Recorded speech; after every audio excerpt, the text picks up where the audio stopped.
Today, we're answering one of the most important questions every self-published author faces. How do I actually market my book so people will buy it?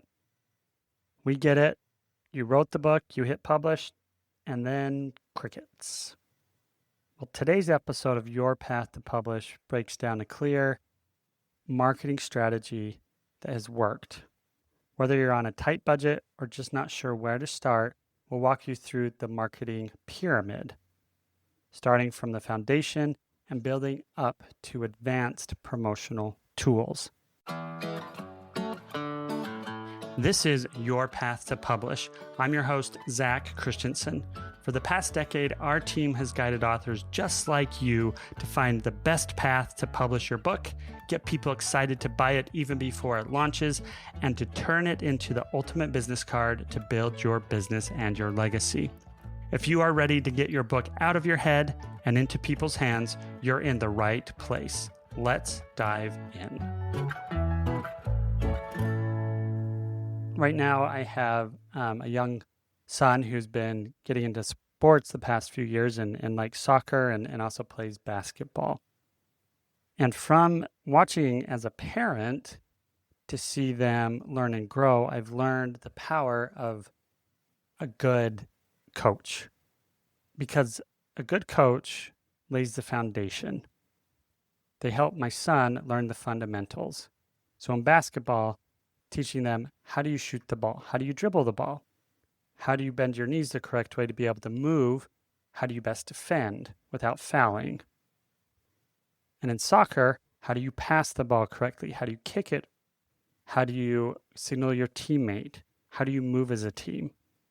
And even though he has a long way to go, these foundational skills will help as he develops more complicated skills, but that wouldn't be happening without the fundamentals. So for you as authors, if you skip these foundation and fundamentals, the rest won't really matter. Before you launch ads, pitch to influencers, or do a giveaway, you need to look like a professional author online. That builds trust. So it really is about thinking about what is your author brand and online presence. So starting with your author brand, you don't need to be everywhere, but you do need to be recognizable. I often tell my clients, it's what you want people to think of when they think of you in like a professional setting. Once you can determine that and what you want to be known for and what your expertise is, then that translates to everything else. That influences how your visuals are. So making consistent visuals, having the messaging consistent across your website, email, and social media. Readers should instantly know that it's you. And this extends to your website. Your website, make sure it's clean, has an about page, your book details, way to contact you, sign up for your email list if you choose to use one, how to connect with you in other ways, maybe through social media or through a blog that you frequently post on. And there's lots of tools you can go out there and use. And you don't even know how to code. You can use tools like Wix, WordPress, Squarespace, and there's many, many others out there. Or you can hire a professional to put it together. You don't need to make it complicated. It can be very simple to just build that foundation.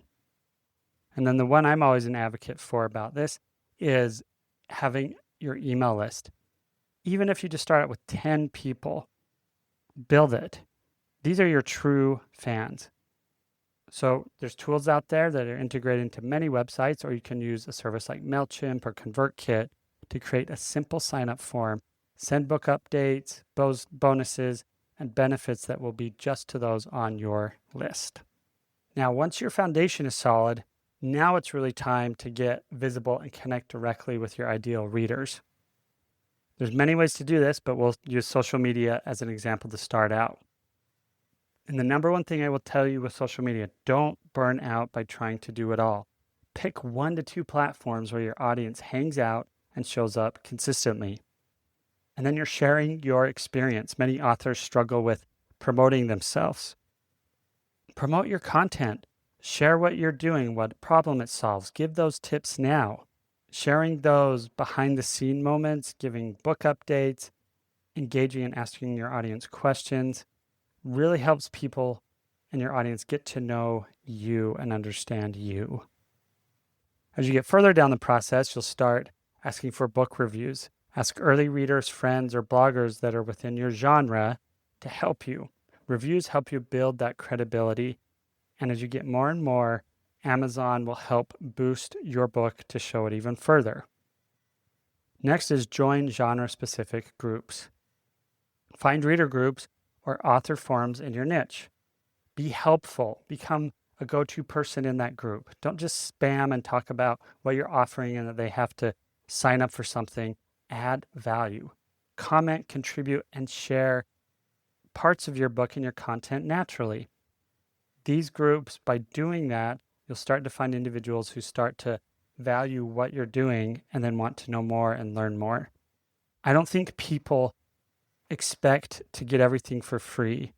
At some point, they'll say, well, how much does this cost? How do I work with you? And that shows that you've built enough trust that they know that you can offer value. And remember, all of these activities and other things are all funneling to go towards your email list or somewhere where you can better engage with your audience. Once you've laid this foundational work and you've gotten reviews, your book is out there, it's getting some sales, and that's when you can start jumping into more advanced tools, because that foundation will make it easier to connect with others or to start running paid advertising if that's where you want to go. So some advanced tools that you can look at are looking at ads, looking at Amazon or Facebook ads. Remember, keep it small. Even $5 a day can make a difference if your targeting and metadata are right. Start out by using places like BookBub or Booksy to try and find good promotions that will be budget friendly, but also help you to know if your content, your copy for your ads, and the way that you're talking about your book is resonating or not. There's something missing. Another thing is get your book out in wider distribution. Even though most books are sold on Amazon, having it out even further on other retailers and other places will help get your book out there. You never know where someone's going to discover your book.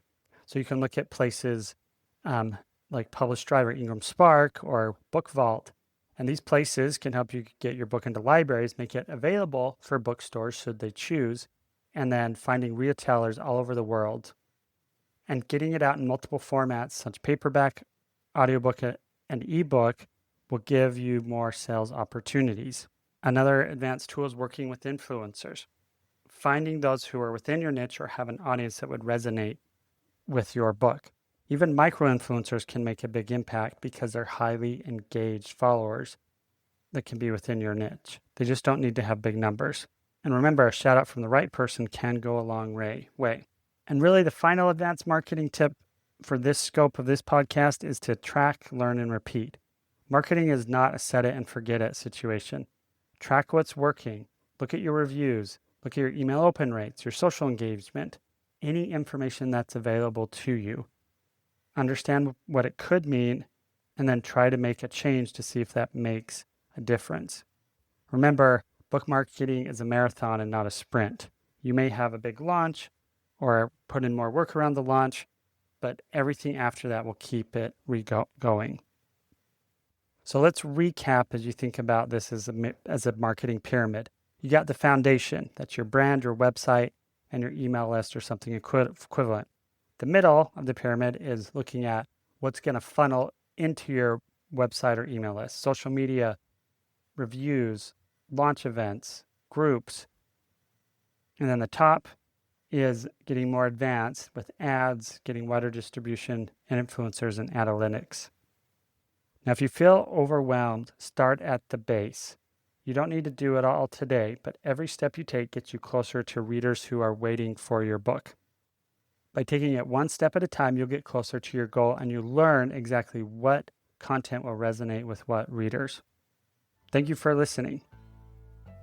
And if this episode was helpful, please share it with a fellow author and be sure to subscribe so you never miss a strategy that could move your book forward. And if you're looking for more personalized guidance on your publishing path, check out juxtabook.com for coaching, community, and tools to help nonfiction authors publish with purpose. I'll see you next time.